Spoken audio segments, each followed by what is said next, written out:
Salve a tutti, io sono Riccardo Contu, lavoro con Villanova Coworking, uno spazio di collaborazione che è situato in via San Saturnino, nella una delle storiche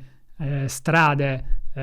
di Cagliari dedicate alla creatività e all'arte. Infatti è ricca di murales, e Villanova Coworking ha proprio sede nella storica Villa Azzeri, una villa nata nel 1900, ricca di affreschi e rappresentativa della cultura cagliaritana e non solo. Villanova Coworking negli anni ha subito tante evoluzioni, è partito come un classico coworking e poi col tempo e con le sperimentazioni si è evoluto in qualcosa di più. Recentemente l'azienda ha deciso di dedicarsi alla creatività e alla cultura, e in particolar modo grazie anche al supporto di Sardegna Ricerca è nato un progetto che si chiama Digital Publishing Hub, appunto finanziato da Sardegna Ricerche, che ha dato modo all'azienda di sperimentare con la creazione di una nuova piattaforma tecnologica che permette ai creativi, alle start-up e alle aziende tradizionali di collaborare per la creazione di nuovi progetti editoriali e progetti legati alla creazione di contenuti, e allo stesso tempo abbiamo creato uno spazio unico a Cagliari che permette la creazione di podcast attraverso uno studio completamente nuovo e ricco di tecnologia, e che permette anche la creazione di contenuti attraverso postazioni di editing video, foto e audio. Quindi abbiamo creato fondamentalmente una piattaforma fisica e virtuale che permette a tutte le start-up e alle aziende tradizionali di poter collaborare, sperimentare e lanciare nuovi progetti editoriali.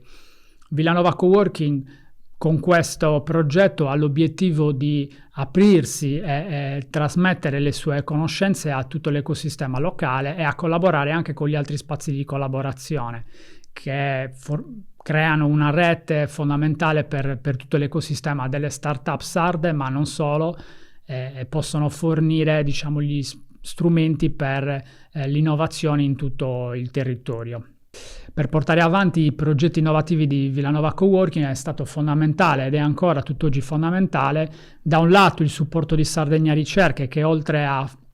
contribuire col finanziamento del progetto del Digital Publishing Hub offre la disponibilità dei suoi servizi e di tutta la sua rete, e in particolar modo la connessione con gli altri spazi di collaborazione che sono fondamentali per tutto l'ecosistema. Durante il progetto del Digital Publishing Hub è stato possibile infatti interagire con altri spazi di collaborazione e interagire con altre aziende tradizionali e altri poli che permettono lo sviluppo di progetti creativi e saranno fondamentali per l'evoluzione del progetto avviato e soprattutto per l'evoluzione dei progetti delle start-up, delle aziende e dei gruppi che hanno partecipato al percorso di test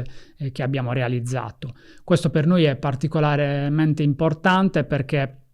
crediamo che ciò che manca all'ecosistema dell'innovazione sardo sia proprio il collegamento con le aziende tradizionali. Spesso le start-up si chiudono in loro stesse e non si dedicano alla comunicazione dei loro progetti, e questo non favorisce l'interscambio con le aziende tradizionali, che invece molto possono offrire alle start-up in ottica sinergica per l'evoluzione dei loro progetti. Quindi ringraziamo fortemente Sardegna Ricerche per tutto il contributo che offre ogni giorno ai progetti che qui nascono, e speriamo che questo contributo persista nel tempo.